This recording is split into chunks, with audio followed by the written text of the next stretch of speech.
Mes su Vygantu pasitarę, tada taip susikeitėm vietom, dabar tarsiu žodį, tada ir aš apie savo įspūdžius. Pirmiausiai tai noriu labai nesutikti su to fortepijonu ir ta beždžionė, nes esu buvęs muzikantas ir žinau, kad reikėtų ir orkestro viso, iš tiesų ir daugybės beždžionių ir tas labai abejoju. Matematiškai ir čia matematiškai turbūt įmanoma. Matematiškai įmanoma apskaičiuoti tikimybę, bet čia mes kaip tik ir susiduriam su logika taip pat. Ta tikimybė yra tokia maža, kad pavyzdžiui fizikai, kai kalba apie tą tikimybę, pasitelkia metaforas, palyginimus ir sako, galimybė, kad pavyzdžiui gravitacinės ir silpnosios ten sąveikų santykis, konstantos, kurios lemia, kad šioj planetui įmanoma kompleksinė gyvybė, va tokie žmonės kaip mes, kuriantys kompiuterius ir fortepijonus ir kalbantis apie beždžionės, tikimybė, kad visa tai susidėtų atsitiktinai, matematiškai įmanoma, bet reikėtų tiek, tai būtų vienas iš skaičiaus su tiek nulių, kad pritrūktų dalelių šitoj visatoj mūsų žinomoj tuos nulius užrašyti. Kiti kalba apie visatos atsiradimo pradžią, jeigu tai Big Bangas, greičiausiai, mes sakom, viena iš tokių pagrindinių teorijų, lygina su ant smaigalio pastatytų pieštuku, kuris tiesiog pastačius stovi. Arba lygina su, kitas palyginimas, vienas garsus astrofizikas, irgi pasitelkęs matematikus kolegas apskaičiavo tikimybę apie dalykus, kurių aš jau nesuprantu, bet ten yra kažkokio anglies ir kažkokių molekulių ir dalykai, kurie turi veikti kartu būtent taip, kad atsirastų kompleksinė gyvybė. Kompleksiška gyvybė, tikimybė yra, kad tu turėtum padengti, pavyzdžiui, į Amerikos žemyno visą plotą monetomis tokiu aukščiu 300 000 kilometrų maždaug, kad beveik siektų mėnulį ir turėtum turėti ten pasakyta, kiek tūkstančių tokių žemynų ir tada užrištum akis žmogui, ten įdėtum vieną raudoną dažytą monetą, jis turėtų ją surasti. Ir matematiškai įmanoma apskaičiuoti tokią galimybę, tikimybę, bet logika sako, kad kuriančio intelekto, pirminio intelekto tikimybė yra logiškesnė. Tai yra tokia labiau priimtina tartum teorija, nes jeigu mes pagalvotumėm apie tą beždžionę prie fortepijono grojančią, kad ir kažkokį nesudėtingą kūrinį be klaidų, o dabar mes vis labiau įsitikinam, kad klaidų yra labai mažai iš tikrųjų mūsų visatoje. Jos visos apskaičiuoja, mumui pasiduoda matematiniam ir mes galime apie tai pasakyti, apie tvarkingą sudėstymą labai daug. Tai tokia beždžionė prieš tai tuos milijonus metų ar kiek ten užimtų, kurtų daugybę klaidų. Ir tada staiga atsitiktinis sugrojimas to kūrinio. Ir tarptų klaidų mes nepastebėtumėm to kūrinio, nes klaidų perteklius tiesiog visiškai užimtų mūsų dėmesį. Ir čia irgi vienas toks geras klausimas iškyla visada diskutuojant su tikinčių mokslininkų ir ateistų mokslininkų diskusijoje, kad visatai mėginant atsitiktinai padaryti tokią tvarkingą tikrovę, bandymai, klaidingi bandymai prieš tai būtų tokie gausūs, mes matytumėm tiek klaidų šitoj visatoj, kad maža tvarka taptų net nepastebima. Tiesiog visata ir toliau liktų chaotiška. Bet dabar staiga mes matome visą visumą, kurią mes pažįstame, ji yra matematiškai tvarkinga, mokslininkai visi sutarė, kad ji pasiduoda įdėjimų į matematinės formulės, tai reiškia, kad ji tvarkingai sudaryta. Diskutuojant, žmonės išgirdę, supaprastinus spaudžiu, sako, jūs net nežinot iki galo, kaip ta visata sudaryta ir suresta, bet tada tikintis mokslininkas iš Oksfordo sako, gerai, pažiūrėkime giliau, pažiūrėkime tiksliau ir kuo labiau mes gilinamės, mes matome, kuo labiau sudėtingėja tas gamtos mokslų paveikslas mūsų tikrovės, tuo labiau ima nuostaba, kaip viskas subtiliai dera ir tada vis mažiau įtikinama tampa tokia atsitiktinio atsiradimo galimybė. Ir čia tas įspūdis ir apėmė stebint daugybę video diskusijų tarp to paties Dawkinso, Christopherio Hitchenso ir tikinčių mokslininkų, kokio nors ten Oksfordo matematiko ir filosofijos mokslo filosofo Johno Lennoxo, pavyzdžiui, ar ne? Franco Collinso, kuris buvo atsakingas už žmogaus genomo projektą. Taip, tai jų diskusijoje tartum tu pamatai, kad ateistai ateizmas negali įrodyti Dievo nebuvimo mokslo argumentais. Mokslo metodas nepateikia įrodymų, jog Dievo nėra ir ateizmui sunku net logiškai parodyti, kaip būtų įmanoma toks aukštas kompleksiškumo lygis tikroviai, kai mes ją tyria mokslinių metodų, kaip įmanoma tokia aukšto lygio tvarka tikroviai be kažkokios protingos programos, kuri tą tikrovę tvarko. Tai žmonės, kurie nelabai domėjosi religija iš esmės, jie nebuvo įstringi religijos ieškotojai, jie tiesiog sakydavo teiginius panašius į Einšteino, kad tvarka stebina, stulbina ir vos ne tai, kad aš suprantu tuos, kurie sako, kad turėtų būti kažkoks pirmasis intelektas, kurianti šią tikrovę. Tuo tarpu tikintys mokslininkai, jie pirmiausiai apsidraudžia, sako, be abejo, negali mokslo metodų įrodyti Dievo buvimo, nes mokslas siekia pirmiausia eksperimento pakartojimo ir taip pat kažkokio apčiuopiamumo. Ir aišku, kad Dievo negali kažkokio gabalo įdėti į mėgintuvėlį ar patalpinti greitintuvą, tačiau kuo labiau mes pažįstame tikrovę ir lyginam tą, ką mes matome iš mokslo tyrimų rezultatų, lyginam šitos duomenis su pasaulėžiūromis, tikėjimas tampa įtikinamas. Turėtų būti kažkoks intelektas teikiantis protingą programą šitai tikroviai. Bent jau tiek. Ir tada pateikiami tikrai kvapą gniaužiantys pavyzdžiai. Na ir tada tose diskusijose labai paprastai dažniausiai ateistai mokslininkai pereina prie politinio religijos kritikavimo. Ir tai yra, kad krikščionybė išžudė tiek žmonių, kad mergelė pradėjo be vyro ir visokių stebuklų minėjimas, kuris yra toks, atrodo, labai neįtikinamas ateistui. Bet kalbant apie pirmąjį intelektą, apie kūrėją, šitoj diskusijoje dažniausiai pamatai, kad tikėjimas, kuris remiasi gamtos mokslų argumentais, tampa dar tvirtesnis tikėjimas, nes tikrovė tartum sufleruoja, kad turėtų būti protinga, pirminė, instaliacinė programa, kuri tvarko šitą tikrovę. Na, o tokia kita mintis, skaitant Dawkinso iliuziją, taip pat ir irgi stebint tuos visus debatus, turbūt mes gyvename labai įdomiame istorinėme laikotarpyje, kur mokslo ir tikėjimo santykis ir vėl patiria tokį įdomų nuotykį. Pavyzdžiui, labai įdomu, jeigu mes taip nubraukiam istorijos dulkes, atsisakom visų stereotipų ir geriau taip pasigilinam į Galilėjaus istoriją, mes matom tokį keistą dalyką, apie kurį retai žinome, kad labiausiai Galilėjui priešinosi jo kolegos gamtamokslininkai, nes pagal tuometinę mokslo sampratą, kuri vadovavosi Aristotelio mokslo supratimu, Žemė turėjo būti visatos centre. Ir tai būtent tai, ką Galilėjus sakė, jo tie tyrimų, įžvalgų rezultatai netitiko to meto gamtos mokslų, sakykime,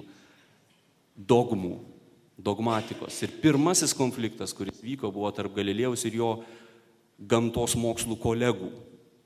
Lygiai taip pat panašiai, kai dar maždaug 1940 iki 8 dar metų taip vyravo toks įsitikinimas, kad visata gyvavo amžinai, kad visata yra amžinai, neturėjo pradžios. Nes tuomet dar nebuvo išgarsėjusi Big Bango teorija, didžiojo sprogimo teorija. Ir kaip didžiojo sprogimo teorija vis labiau tapo įtikinama dėl mokslinių tyrimų, daug ateistų mokslininkų labai aistringai pasisakė prieš didįjį sprogimą, nes jiem atrodė, kad staiga ir vėl religija su mokslu atranda naują sąlytį.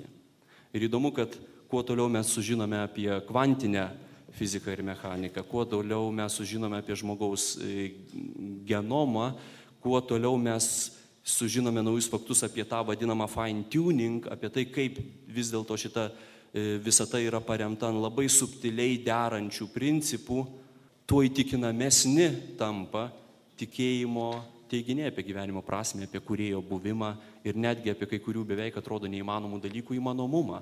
Ir vėl toks naujas posūkis, kuris kelia nerimą ateizmo dogmatikams. Ir kai skaitai, aš labai mažai skaičiau, Valdas prieš tai pristatė labai tokį gana platų tą Dawkinso knygos Dievo iliuziją, apžvalgą. Skaitydamas tokias knygas, klausydamas debatų, susidarai įspūdį, kad kalba reakcionizmas, kalba išsigandusi reakcija, įvarytas į kampą, žmogus pyksta ir pasitelkia paskutinės priemonės kažkaip tai dar tą religiją sugriauti, nes pats Dawkinsas taip su didžiuliu nusivylimu pastebėjo, kad vis dėlto tikinčių žmonių daugėja, bet nemažėja. Ir tikinčių mokslininkų taip pat nemažėja. Nors praėjo jau 50 metų nuo, pavyzdžiui, mes gerai žinom sovietų ideologų teiginius, kad po 10 metų staiga bažnyčiose nebus žmonių, po 20 metų nebus žmonių, praėjo 50 metų ir niekas praktiškai nesikeičia. Taip, dažnai vyresni žmonės randa tikėjimą, kaip koks nors vienas žymiausių ateistų filosofų, ateizmo šulų, Anthony Flew, kai priartėjo prie 90 metų, staiga po vienų nesėkmingų debatų, beje, su tikinčių mokslininkų, Anthony Flew tapo tikinčių, gal netapo tokių griežtai krikščioniškai tikinčių, bet parašė knygą There is a God, yra Dievas. Ir tokių reiškinių irgi yra nemažai ir tai yra labai įdomu.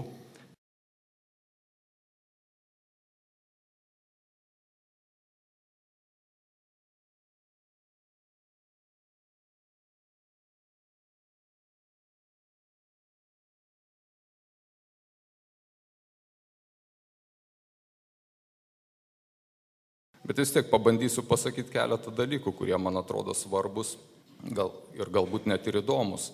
Vienas dalykas, tai kas man įstrigo, visai nesenai kalbėjau su pora mokinukų. Iš vienos katalikiškos mokyklos, beje, tie mokinukai. Ir jie sakė, kad iš to pokalbio išėjo tokia mintis, kad sako, mūsų klasiokų tarpe tokia vyrauja nuomonė arba hipotezė, kad jeigu ne krikščionybė, jeigu ne religija, tai jau mokslas būtų 1000 metų į priekį nukeliavęs. Bet kadangi iš tikrųjų mūsų nelaimiai mums teko priklausyti civilizacijai, kurioje vyrauja krikščionių tikėjimas, krikščionių religija, tas sustabdė visą mūsų pažangą. Kitas toks irgi epizodas buvo, irgi teko tokiam vienam dalyvauti pokalbį, kur irgi moksleiviai galėjo užrašyti įvairius klausimus ir paskui ten kiti sėdėdami juos turėjo bandyti atsakyti. Ir vienas iš tokių klausimų buvo, kuris iš pirmo žvilgsnio atrodytų skambėtų visai nelogiškai ir keistai, kodėl žmonės tiki į Dievą, jeigu jo nėra? Va toksai klausimas.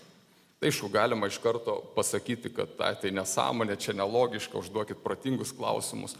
Bet įdomu yra tai, kad tą patį klausimą nagrinėja ir Magratas šitoje knygoje.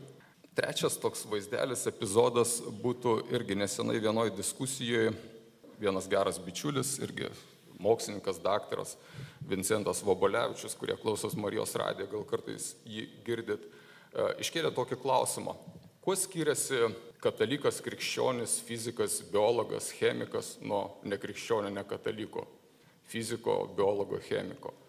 Ten diskusija vyko tam kontekste, kokie turėtų būti ar kaip reikia dėstyti chemiją, biologiją, fiziką kokioje nors katalikiškai, krikščioniškai mokykloje. Tai iš tikrųjų atsakymas pirmas būtų, kad nieko nesiskiria. Tavo tikėjimas yra visiškai liktai nesvarbus, taip kaip tu dėstai fiziką, biologiją ir chemiją, tu gali tuos pačius dalykus atrasti, būdamas ir tikinčių, ir netikinčių.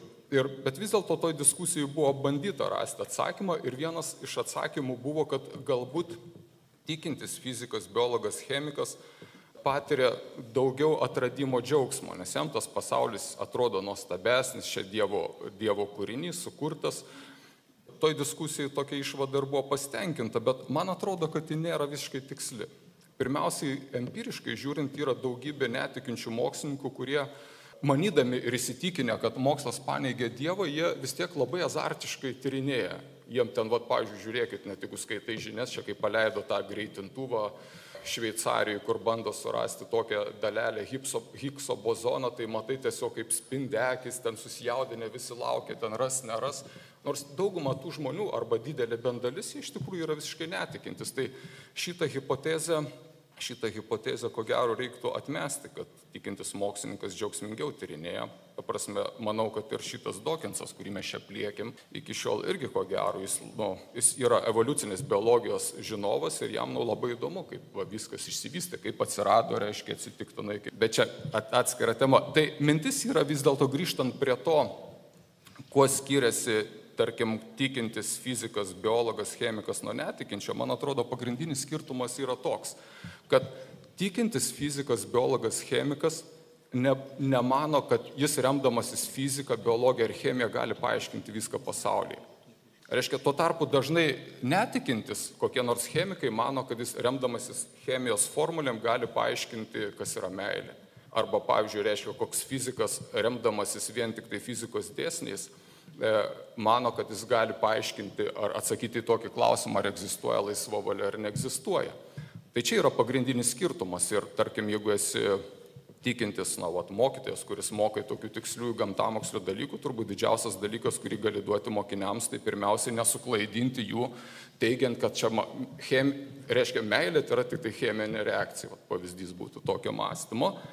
Ir kalbant apskritai apie tą mokslinį ir nemokslinį pažinimą, čia reiktų gal prisiminti ir senovės graikų Sokratą, kurio tokia mintis, ir dabar mėgsta tą mintį cituoti, kad sako, kuo aš skiriuosi nuo kitų žmonių, Sokratas sako, reiškia, sako, kiti nežino, kad jie nežino, o aš sako, aš nežinau, kad nežinau.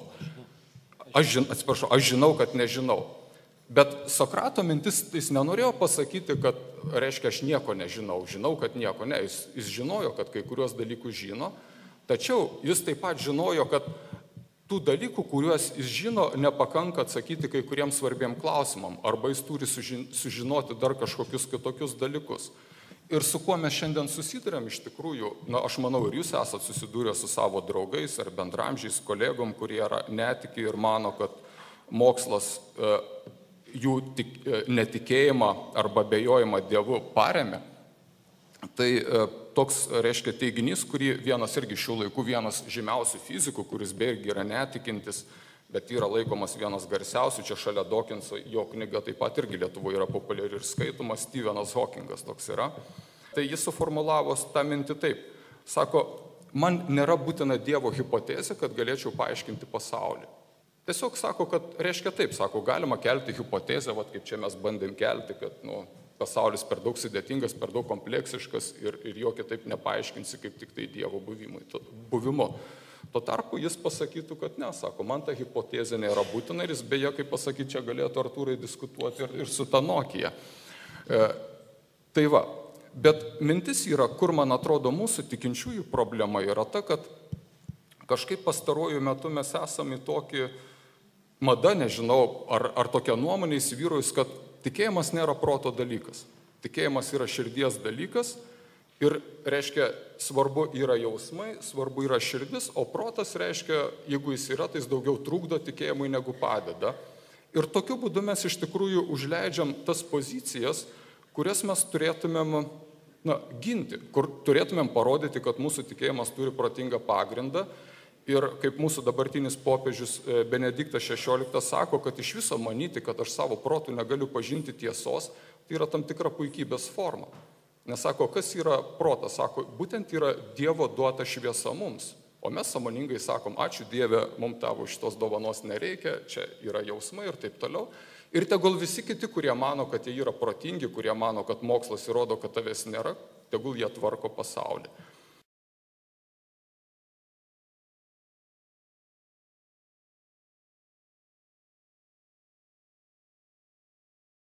Su tuo, kad yra ta teorija aiškinanti, jog gyvybė atsirado ar išsivystė evoliucijos keliu.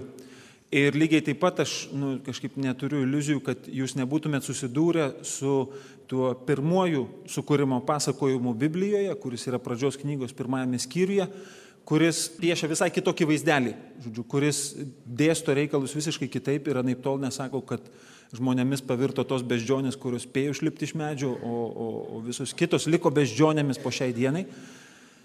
Ir kaip šitos du dalykus suderinti tarpusavyje, kaip suderinti tą knygą, kurią mes maitiname savo tikėjimą, Ir kartu, ar jinai tikrai yra viso labo, kaip ateistai mėgsta sakyti, viso labo pasakų rinkinys ir visi tie, kurie tiki tuo pasakų rinkiniu, surašytų prieš 3000 metų maždaug, jie yra mažiausiai dundukai, geriausiu atveju apgailėtini, o šiaip tai kokie nors kunigai, tai jie yra piktavaliai, nes jie plauna tokiems kaip jūs smegenis, kad jūs neštumėte jiems aukas. Tik tiek, kad dabar aš jums netgi ką nors dar papasakosiu ir apie pseudo mokslą, nes kai tas žodis toksai, matot, mokslas, jisai, Wikipedijoje terminas mokslas yra apibrėžiamas taip, kad iš tikrųjų tokiems dalykams kaip filologija, psichologija, nežinau, filosofija, nebelieka vietos tenai. Žodžiu, mokslas Wikipedijoje yra gamtamokslis. Visi tiksliukai, džiaugiasi mokslo apibrėžimu. Humanitarams tenka sakyti, kad jie yra kažkur tai mokslo pariby arba dar kažkur tai. Tai šitoj vietoj, kai aš parašiau specialiai tą tokį pavadinimą, sukūrimo pasakojimas ir ar mokslas. Jeigu kalbam apie gamtamokslius, tai ko gero, kalbėdami apie sukūrimo pasakojimą, turėtumėm sakyti arba. Bet jeigu kalbam apie mokslą plačiaja prasme, tada galim bandyti žiūrėti. Tai yra tekstas, su kuriuo mes dirbsime šiandien. Aš įsivaizduoju, kad bet koks filologas, jisai pripratęs prie tekstų. Jo, tai visai nejuokina, jisai iš karto žiūri, pala. Ne, skaitam. Smulkios raidės, ką čia daryti. Ir man atrodo, kad iš tikrųjų pirmas dalykas, kurį mes pradedam kalbėti apie sukūrimo pasakojimo ir mokslą, tai pirmas mokslas, kurio mums reikia, kalbant apie sukūrimo pasakojimo, tai mokslas skaityti. Mes nebeskaitom šiandien. Mes, Facebooko kiek. Jūs galvojat, kodėl Twitteris įsisteigė? Todėl, kad žmonės nebeskaito daugiau negu 160 simbolių. Jie nebeužtenka ramų. Žodžiu, jiems operatyvinė atmintis nepaveža. Ne, jiems arba vaizdas, arba tekstas, bet trumpas ir pageidautina su kokiu nors žargonu, taip kaip šitas kalba Barzdyla. Ne? Kas kažkiek tai laiko būtų kas kažkiek tai laiko būtų tada trupučiuką užsivedam ir dar turim laiko, bet jeigu kalbėtumėm, tai bam, kaip dvitakčiai varikliai, tai būtų bėdos. Ir vis tik tai yra mūsų tekstas. Kai kurie sako, kad šitas tekstas yra himnas. Kuo ypatingas himno žanras? Pavyzdžiui, kuo himnas skiriasi nuo skaičiuotės? Arba, nežinau, nuo nekrologo, arba nuo recepto. Kiti žanrai. Kuo yra ypatingas himnas? Kelia dvasia himnas, bet jis turi tam priemonės iš tikrųjų, čia jau yra rezultatas. O pats žanras jis turi tam tikrus instrumentus. Tai čia yra taip, tikrai šlovina, bet šitoj vietoj šlovina yra labai gilus žodis. Himnai, kitaip negu dainos, lietuvių kalba be galo graži, nes išlaikė tą labai seną perskyrą, ne? Himnai yra paukščių dalykai, nes yra giedami. O dainos yra žmonių dalykai, todėl jie dainuojami. Bet iš tikrųjų, himnas yra kažkoks kitoks reikalas, nes jis yra giedamas. Ritmingas. Jis turi tam tikrą atsikartojimą ir netgi mes sakytumėm iškilmingumą. Bet dar vienas bruožas, himnas paprastai turi labai tirštą prasmės audinį. Himne, kaip vienas čia pasakė, toks šlovintojas man, vienas svarbus dalykas lipa ant kito svarbaus dalyko. Žodžiu, himne nėra tuščių eilučių. Himne yra, tai yra kondensuotas pienas. Žodžiu, jeigu per daug jo valgai, tau atsiriša bamba. Himnas, jeigu šičia tikrai yra himnas, tai jis yra be galo koncentruotas ir todėl jį be galo sunku. Bet kita vertus mes galim paimti kokio nors kito himno pavyzdį ir pasižiūrėti, kaip tai veikia. Nes himnai yra labai reikšmingas dalykas. Kodėl, pavyzdžiui, valstybės turi himnus? Kad didžiuotųsi, kad būtų pateikiama informacija apie valstybę. Kas tai yra per valstybę? Союзные рушимый республик советских сплотила в едино могучая Русь. Nes himną atrodo reikia suprasti, kad jisai vežtų, jį reikia suprasti. Tai yra studentų himnas, daugelis jį gieda, nesuprasdami, ką gieda. Ir šitas himnas, pasižiūrėkit, mes kelius jo posmelius žinom, bet, pavyzdžiui, yra keletas kitų, kurių nieks negieda. Dar aš čia ne visus sudėjau, bet tokius smagesnius paėmiau, ne? Pavyzdžiui, kokia super mintis. Antro nuo galo posmelio, žiūrėkit, te gyvuoja ir respublika, ir kurie valdo, te gyvuoja mūsų miestas, ir te gyvuoja malonė mecenatų, kurie mus palaiko. Suprantat, studentai, jie yra super žmonės, Jie šneka viską tiesiai. Duokit babkių. Studentas be pinigų, tai kas jis? Jam reikia pinigų, jis nuolat alkanas. Jam reikia. Kitas posmelis, pavyzdžiui, prieš paskutinis, žiūrėkit, tai gyvuoja visas merginos. Tai yra studentų himnas. Ir jis yra be galo ironiškas iš tikrųjų. Tikrai, studentas jis yra piemuovis tik tai. Jam dar reikia gerokai išsidūkti. Ir šitas himnas yra be galo ironiškas. Mes jį giedam labai iškilmingai, bet iš tikrųjų, pavyzdžiui, pasižiūrėkit, paskutinis posmelis, tai išnyksta liūdesys, tai išnyksta tie, kurie pilni neapykantos, tai ištikna velnias. Kiekvienas, kuris yra priešiškas studentų brolystiai ir tie, kurie iš mūsų tyčiais. Labai stiprus žodžiai, čia yra prakeikimo psalmės tekstas. Mes visi jį giedam iškilmingai. Kodėl? Todėl, kad giedam lotyniškai. Ir nesuprantam, o dar kita vertus, kad giedam jį labai, tokiom progom, kur jau tikrai negalima ten juoktis, kad būsim humusas. Ir kai supranti, tada gali iš tikrųjų, tada gali juoktis kaip tikras akademinės bendruomenės atstovas. Nes tai yra tokia ironija bažnyčioje giedoti tokį tekstą, kad čia yra super. Trečias posmelis. Kur tie, kurie gyveno prieš mus pasaulyje? Kilki iki dievų, perkirski požemių pasaulius, jei nori jos pamatyti. Viskas praėjo. Todėl džiaukis, turi rankoje gyvenimą, džiaukis, ulevok, tai gyvuoja merginos, tai gyvuoja mecenatai, kurie duoda pinigų. Ir tai yra himnas. Jisai nusako, kas yra studentai. Ir mes tą himną nuolat kartojam, sakydami, kad ir mes tokie studentai būsime, arba buvome, arba esame. Kalbėjom, kad himnas yra ritmingas. Aš aišku suprantu, kad jūs gal kai kurie nesat skaitę pradžios knygos 1 skyriaus, bet jeigu mes pradedam judėti trupučiuką kaip filologai, kaip mokslininkai su šituo tekstu, tai galim staiga pamatyti, kad jame yra tam tikras ritmas šitam tekste.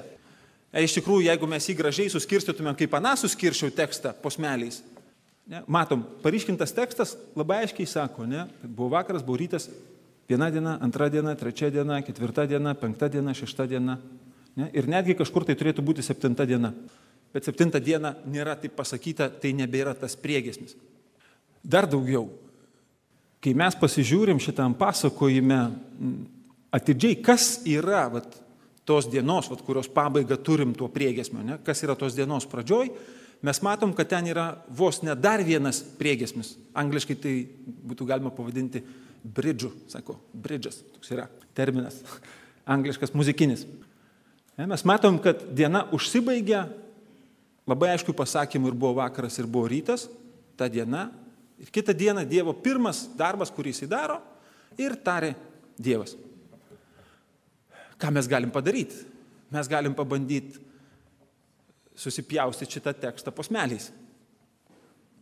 Suprantat, kaip mes galim čia labai daug kalbėti, labai daug aiškinti, kodėl ta diena viena kita už kitą svarbesnė. Man atrodo, kad žalia, man atrodo, kad raudona. Ir galiausiai baigsim, žinot, kaip Guliveris baigė, trūkčiodamas pečiais, matydamas tos žmonės, kurių vieni muša kiaušinį iš vieno galo, kiti iš kito galo, ir jie ginčiasi, kariauja tarpusavyje.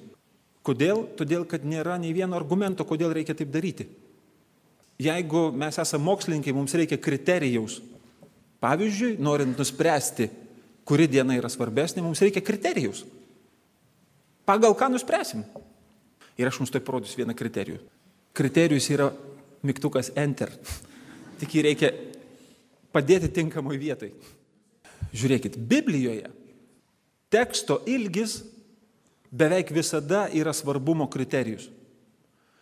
Žodžiu, suprantat, kaip Biblija, kadangi tai yra tekstas, joje galima 1000 metų papasakoti 2 žodžiais. Pasakyti, 1000 metų. Filmuose dar paprasčiau. Filmuose 1000 metų galima prašokti netgi visiškai, niekiek laiko nepraleidžiant, užtenka kitam kadre parodyti praėjo 1000 metų. Ir viskas. Bet kita vertus, kartais mes matom netgi filmuose, pavyzdžiui, kaip kokioj Matrico, kaip ta Trinity pašoka ir jau spirs ten kažkuriam agentui galvą, Laikas yra sulėtinamas. Viskas prasideda, lietuviškai sakant, slow motion. Kodėl? Todėl, kad vyksta kažkas ypatingai svarbaus, arba, sakykime, Matricos atveju ypatingai patrauklaus, į ką mes normaliu greičiu pasakojimo judėdami nesugebėtumėm įsijausti. Ir pavyzdžiui, Biblijoje labai neretai pasakotojas sulėtina pasakojimo tempą. Jisai pasakoja normaliu greičiu ir staiga pradeda pasakoti, ką Ieva mato, kaip jai atrodo, koks tas obuolys yra, ką jisai žada duoti. Žodžiu, ilgis tos 6 dienos, kurią mes matome, jis bent 2 kartus prašoka visas kitas dienas. Ir tai, ko gero, gali būti vienas iš tokių jau mums, vienas iš kriterijų, kad ko gero ta 6 diena yra labai svarbi.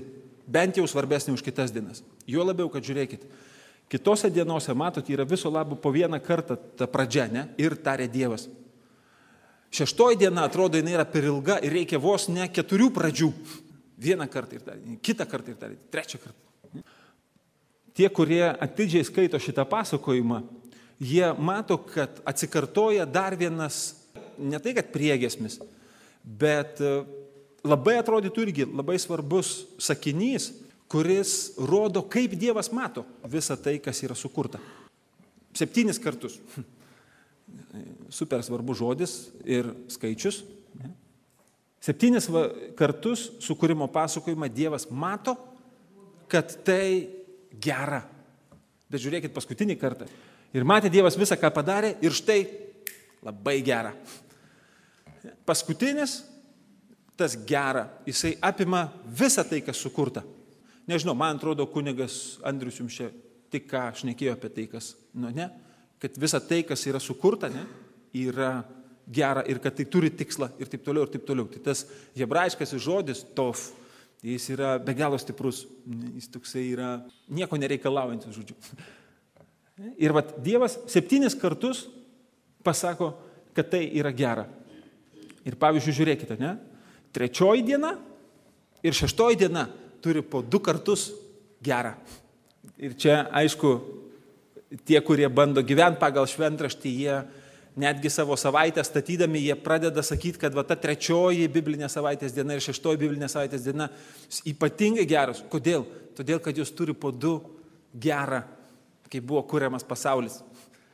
Arba, pavyzdžiui, žinot, kaip sako žydai, kuris Dievo įsakymas yra pats geriausias. Kurio verčiausia laikytis Dievo įsakymo. Jis sako, 4, gerb tėvą ir motiną. Kodėl? Todėl, kad tai yra vienintelis Dievo įsakymas, kuris savyje turi atpildą. Nes tas įsakymas yra gerb savo tėvą ir motiną, kad ilgai gyventum žemėje, kurią eini paveldėti.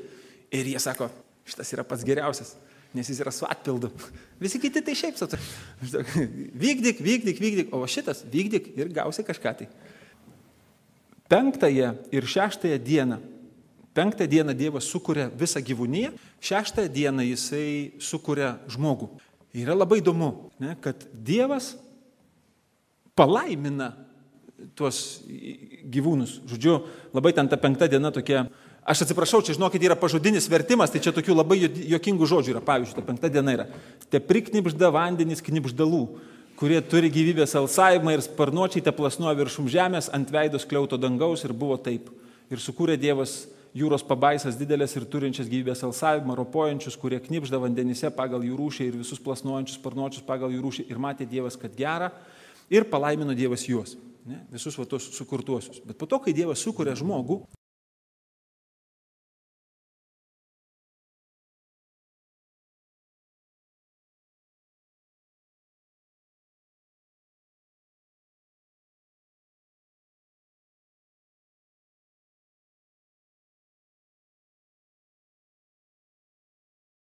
jisai vėl jį palaimina. Kodėl? Kodėl, pavyzdžiui, nebūtų užtekę sukurti visus gyvūnus, visą, po to galiausiai sukurti žmogų ir tada visus kartu palaiminti? Ir čia vėl gali būti labai aiški mintis Biblijos, kad žmogus nėra gyvulys. Ką kartais šiandien bandoma yra pasakyti, ne? Kad žmogus yra viso labo gyvūnas nugalėjęs kitus gyvūnus evoliucijos kelyje. Per anksti pasidarė protingas ir per anksti pradėjo žudyti panašius į save.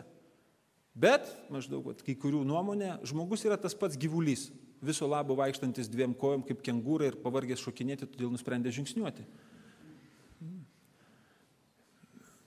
Ir bent jau krikščioniui,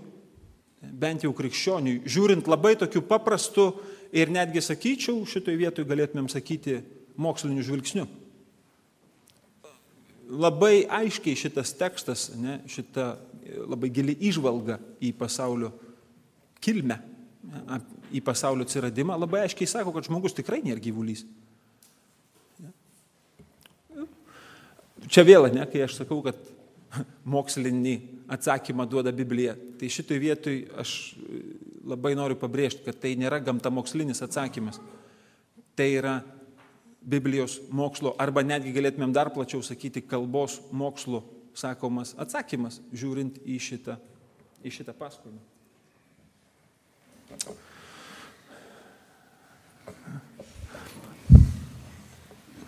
Ką matote? Jūra. Neblogai. Dar vienas dalykas, kurį labai svarbu žinoti kiekvienam mokslininkui arba mokslinio išsilavinimo siekiančiam žmogui. Aš nežinau, jūs visi mokėtės viduriniai mokykloje, taip? Ar jums teko viduriniai mokykloje per geografijos pamokas matyti tokius paveikslėlius, nežinau, pavyzdžiui, su vėžliu, plaukiančių kažkokiu begalinį jūroj, ant to vėžlio 3 drambliai, kurie laiko ant savęs tokį paplokščią žemės diską, ant kurio auga medžiai, vaikšto žmonės ir taip toliau, ne? Tas pasaulio supratimas, kuriuo, pavyzdžiui, remiasi mūsų pasakos, ne? Kad įmanoma prieiti pasaulio kraštą ir nuo jo nusispjauti arba nušokti arba dar kažką padaryti. Tai va šitoj vietoj, kai mes pradedam kalbėti apie Biblijos ir mokslo santykį, yra be galo svarbu įsivardinti vieną dalyką. Biblija turi savo kosmologiją. Kosmologija, žinot, ką reiškia šitas žodis? Kosmologija tai yra mokslas apie visatos sandarą. Kas aplink mus? Mūsų kosmologija, ją išdėstytų bet koks penktokas šiandien, ne? Mūsų kosmologija yra labai aiški. Žemė yra planeta, ji yra trečia nuo Saulės. Aš ne penktokas. Trečia nuo Saulės, ne? Mūsų Saulės sistema yra paukščių tako galaktikoje. Taip, žodžiu. Žemė sukasi aplink savo ašį, besisukdama apie savo ašį sukasi dar aplink Saulę ir besisukdama apie savo ašį aplink ją dar sukasi Mėnulis, kuris irgi apsisuka aplink savo ašį vieną kartą, todėl mes matom tik vieną Mėnulio pusę. Žiūrėjau, mūsų kosmologija yra labai aiški. Kokia yra Biblijos kosmologija? Ir čia mes kartais praleidžiam labai svarbų dalyką. Mes pradedam skaityti sukūrimo pasakojimą, turėdami omeny savo kosmologiją. Ir pavyzdžiui, toksai žmogus atkeliavęs į Gitvano pasakojimą, jis sako, neįmanoma, neužtektų tiek vandens, kad visas žemės paviršius būtų panardintas po vandeniu. Iš kur tiek? Bet čia reikia atsiminti, kad tvanas įvyko Biblijos pasaulyje, o ne mūsų pasaulyje. Aš nesakau, kad mūsų pasaulyje irgi tvano nebuvo. Gal buvo, gal nebuvo. Čia kaip toj dainoj. Ir tokia labai graži. Buvo dūda Vilniui, gal buvo, gal nebuvo, gal buvo, gal ne. Pabandykim pasiaiškinti Biblijos kosmologiją. Koks yra Biblijos pasaulis? Galiausiai, koks yra pasaulis, kuriame gyveno Jėzus? Atsargiai. Jėzus gyveno pagal šitą kosmologiją. Būdamas tikras žmogus, jis Marijos buvo labai aiškiai išmokytas, koks yra pasaulis. Ir Marija gyveno, žinokit, šitam pasaulyje. Tokiam pačiam. Dar prieš sukūrimą. Dar prieš Dievui pradedant kažką tai kurti, mes skaitom labai aiškiai eilutę, kad nieko dar nebuvo, tik tai Dievo dvasia pleveno virš vandenų. Ir suprantat, kai Biblijoje jūra, arba apskritai tas didelis vanduo, yra kažkas tai, kas pranoksta sukūrimą. Jeigu kažkam iš jūsų iššovė saugiklius, tai aš labai atsiprašau, bet taip jau yra. Žodžiu, jūra Biblijoje yra kažkas tai, kas yra nesukurta. Kažkas tai, kas yra tas pirmykštis chaosas, kuris dar, nežinau, kažkokiu būdu ten įlindo prieš sukūrimą. Žodžiu, Biblijoje vanduo, o ypač didelis vanduo, jis visą laiką yra, visą laiką yra grėsmė. Aš nežinau, jūs atsimenate tą pasakojimą apie Izraelio išėjimą iš Egipto. Ne? jūra buvo perskirta pusiau. Bet kai kurie žydų komentuotojai sako, kad viso labo tas monstras, ne, šitas, kuris yra nesukurtas, ne, pirmykštis, jisai prasižiojo, ne, tada izraelitai taigi, tarp jo žabtų. Ir jau kai ėjo egiptiečiai, tada tas monstras susičiaupė viso labo. Ne. Žodžiu, Biblijoje jūra arba vandenynas, kaip mes sakytumėm, tas didelis vanduo yra visą laiką tam tikra grėsmė, kad viskas gali sugrįžti į tą betvarkę, kuri buvo prieš sukūrimą.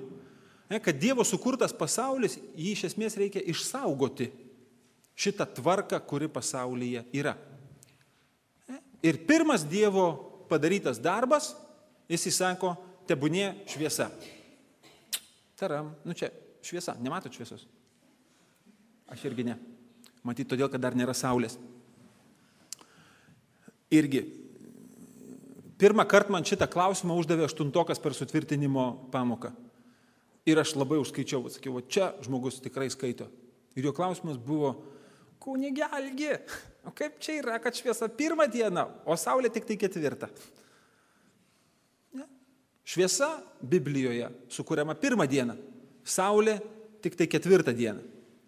Žodžiu, aišku, jūs man galite sakyti, ne, kad šviesa čia aplenkė saulę, ne, bet tik 8 minutėm. Tiek minučių. Žodžiu, 4 dienos sunkiai galėjo praeiti per tą laiką. Aišku, galim tada sakyti, kad saulė kažkaip priartino. Žodžiu, nereikia viso to sakyti. Aš manau, kad mes rasim šitam dalykui paaiškinimą. Pirmas Dievo kūrinys yra šviesa. Taip, klausau jūsų.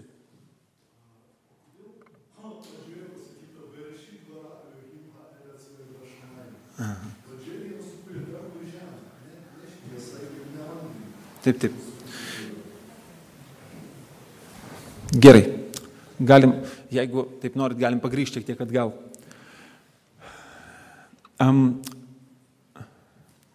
Šiaip tai čia iš tikrųjų labai sausas dalykas, bet gal jums ir verta iš tikrųjų jį pasakyti. Hebrajų kalba nėra lietuvių kalba. Tiek mes galim susitarti, ne? Ir šito teksto, sakykime, kabutėse, originalas buvo parašytas hebrajiškai. Ir hebrajų kalba turi savo gramatiką. Ir vienas labai svarbus bruožas hebrajų kalbos gramatikoje yra tai, kad hebrajų kalboje sakinys visą laiką prasideda veiksmažodžiu. Visą laiką. Ir jūs tą galite matyti, pavyzdžiui, visų eilučių, visų posmelių pradžia, ne, žiūrėkit. Ir tarė Dievas. Ir tarė Dievas. Ir tarė Dievas. Jūs paskaitytume, ne, ir tarė Dievas, ir pavadino Dievas, ir padarė Dievas, ir taip toliau, ir taip toliau. Bet šitie pirmi sakiniai mes matom, kad visiškai taip nėra. Ne? Nėra taip, kad būtų pasakyta ir sukūrė Dievas pradžioje dangų ir žemę. Ir šitai vietoje, jeigu jūs dar nemiegat, tai galite įsiminti vieną labai paprastą dalyką. Kad šitos 2 eilutės pirmosios yra viso sukūrimo pasakojimo prologas. Anksčiau autoriai taip darydavo, dabar vengia taip daryti, nes niekas nepirktų jų knygų. Anksčiau autorius, pasakodamas kažką, tai pačioj pradžioj jisai pasakydavo, apie ką tai bus. Kad tu paskaitęs pačią pradžią žinotum, apie ką tai bus. Ne? Dabar, pavyzdžiui, kai kuria filmų žmonės, ne, tai jie kaip tik tempia intrigą iki paties galo. Ir šitai vietoj pasakymas sukūrė dangų ir žemę reiškia panašiai tą patį, ką pasakymas jie ėjo per ugnį ir vandenį. Arba ugnis ir ledas, arba, nežinau, dar kokį nors merizmą man pasakykit. Šičia yra būdas pasakyti, kad Dievas sukūrė viską nuo dangaus iki žemės. Ir tai pasakoma pačioj pasakojimo pradžioj, kad būtų aišku kiekvienam skaitančiam, kad nėra nieko, kas nebūtų Dievo nesukurta. Kaip yra su jūra, manęs neklauskit. Čia yra žydų pasakojimas, jie moka tokius dalykus pasakyti, o po to patys savo paprieštarauti. Taigi, pačioj pradžioj mes turim vandenį, kuriame yra šviesa. Ir pirmas tikras Dievo kūrinys, yra tam vandenį sukuriamas skliautas, kuris atskiria vandenis nuo vandenų. Ne? Atskiria viršutinius vandenis nuo vandenų po skliautu. Ar dabar jūs suprantat, kodėl Biblijoje dangus mėlynas? Todėl, kad ten viršų vanduo. Ir ar jūs dabar matot, kad tokiam pasaulyje tvanas yra lengvai įmanomas? Pragręžk 2 didesnės skylės šitam skliaute viršui. Ir čia viskas užsipildys liuosiai.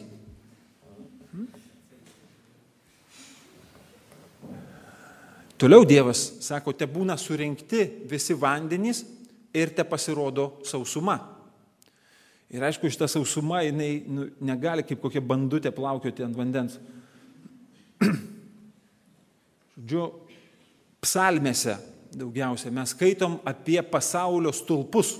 Netgi toks labai gražus žodis yra lietuviškas šulai. Šulas, tai žinot, yra rastas namo kampe, kuris laiko sieną, kad neišgriūtų sienos. Šulas yra toks vienybės rastas. Ja? Ir psalmėse kartais sakome, Dievo, tu supykai ir žemės stulpai sudrebėjo. Tai reiškia, kad jeigu Dievas pakirs žemės stulpus, tai žemė paprastai padarys bulbul. Ja? Todėl geriau, kad Dievas nepyktų. Tada žemė išželdo visą augmeniją. Ja? Ir galiausiai prie dangaus skliauto pritvirtinami saulė, mėnulis, žvaigždės.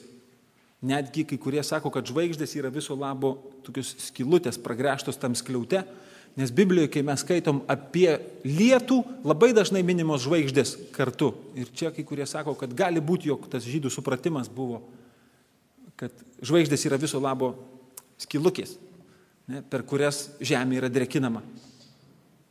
Va čia yra Biblijos pasaulis.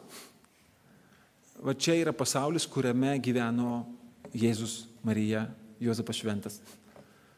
Ir mes, skaitydami Bibliją, būdami ištikimi moksliniam metodui, mes iš esmės turim persikelti į šitą pasaulį ir jame apsigyventi. Nes kitaip mums labai daug nesueis galų ir galiausiai Biblija liks pasakomis. Vis tik tai, jeigu mes persikeliame į šitą pasaulį, atrodo, kad viskas stojasi į savo vietas. Čia jums trupučiuką tokia gražesnė schemelė, kaip visą tai atrodo. Kažkur po žeme, matot, yra parašyta tas underworld, tai žodžiu, ten yra tas požemių pasaulis, kuriame mirusieji renkasi ir laukia kažko tai, arba laukia, arba nelaukia, neaišku. Ko? Čia žinot, anekdotas toks trumpas apie pragarą. Žmogus pakliūna į pragarą, ten atidaro jam, ką tu? Švarkiukas, šlipsiukas, taip, prašom. Sako, atsiprašau, sako, bet aš į pragarą. Taip, prašom, žiūrėkite. Sako, bet tai aš čia įsivaizdavau, kad čia katilai, čia smarė, čia pekla, žodžiu. Jo, sako, čia tai buvo anksčiau, bet po to čia viena vienuolė pakliuvo. Sesės, čia yra tikrai ditiramba jums, kad vis tik tai esate tvarkingumo raktas šiam pasauliui. Be jūsų kas būtų?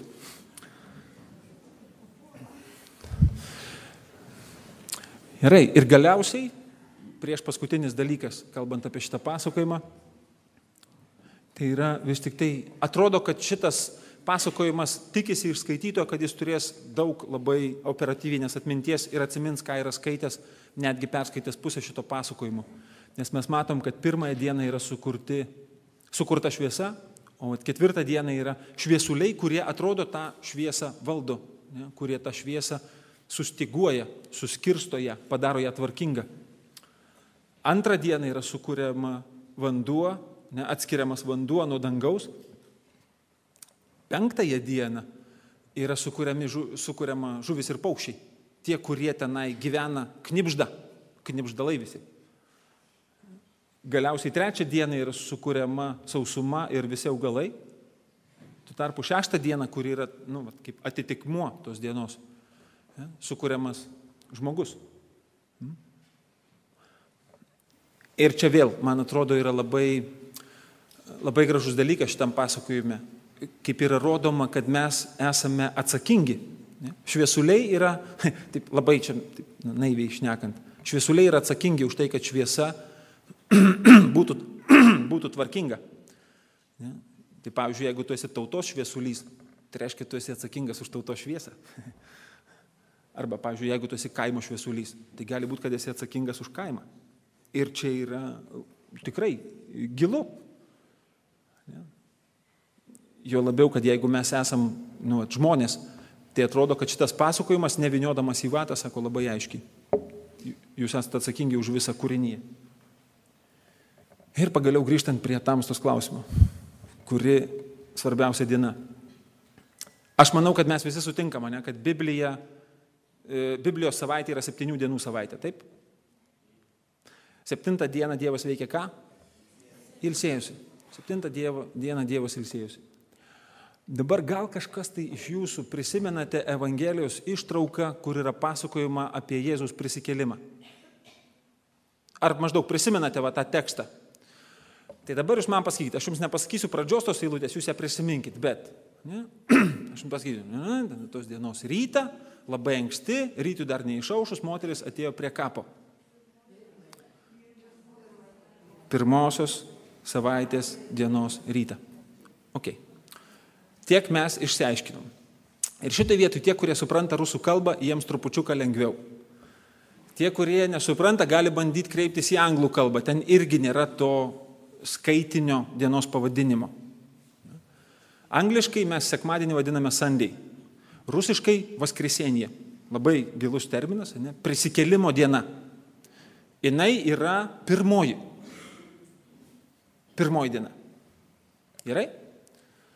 Žodžiu, mes dabar turim tokį labai aiškę schemą. Ne? Dievas pirmąją dieną sukuria šviesą, antrąją sukuria skliautą, 3, 4, 5, 6 sukuria žmogų, 7 dieną jisai ilsisi, ne? Ir su kita pirma diena prasideda nauja savaitė. Ir krikščionis šitoj vietoj labai aiškiai sakė, žiūrėk, kaip čia svarbu. Čia yra pirma diena. Kristus prisikelia pirmą dieną, tą dieną, kurią Dievas sukūrė šviesą. Reiškia, kad Kristus yra aušra. Ir tai reiškia, kad Marija yra aušros vartai. Ir čia nėra ko juoktis, nes taip yra. Ir jie sako, Kristus yra ta šviesa, kuri šviečia be saulės. Kristus yra ta šviesa, kurioje žmonės atpažįsta Dievą. Na? Bet čia kuo toliau, to dar įdomiau. Žodžiu, 7 dieną Dievas ilsėjosi. Ne, ir jisai sakė, šabas kiekvienam yra privalomas. Ką veikia Jėzus dieną prieš prisikėlimą? Jis buvo miręs, jis buvo kape, Jėzus laikėsi šabo poilsio. Žinot? Bet kas yra dar svarbiau, ką jis veikia dar dieną prieš tai? Jisai kabėjo ant kryžiaus ir tai yra 6 diena. Ir ką Dievas daro 6 dieną? Jisai kuria naują žmogų ant kryžiaus. Ir tai yra svarbiausia diena. Žodžiu, šita savaitė, jinai yra kertinė, bet tai nėra ta savaitė, pagal kurią mes gyvename. Kodėl? Todėl, kad krikščionis labai greitai pasakė, labai greitai ten pačioj krikščionybės aušroj, jie pasakė, pati svarbiausia diena yra šita pirmoji diena. Bet jie pasakė dar daugiau, kad šita pirmoji diena yra šitos pirmosios sukūrimo savaitės pratęsimas. Ir jie sakė, čia nėra pirmoji diena, čia yra 8 diena. Čia yra 8 diena, nes Dievas šičia atbaigė pagaliau kūrimą. Prikeldamas Kristų, Dievas užbaigė tai, ką buvo pradėjęs dar anuo sukūrimu. Ir todėl jūs, pavyzdžiui, galite suprasti, kodėl krikštyklos yra daromos 8-kampės. Todėl, kad tai yra šita 8 diena. Kiekvienas, kuris per krikštą yra panardinamas į vandenį, jis yra panardinamas į Kristaus prisikėlimo dieną, į 8 dieną. Todėl kartais bažnyčios daromos 8-kampės. Todėl, pavyzdžiui, Romoje prie Laterano bazilikos esanti krikštykla, didžiulis namas, 8-kampė. Todėl, kad 8 diena yra. Nu gerai, o dabar pasižiūrėkime lietuvišką savaitę.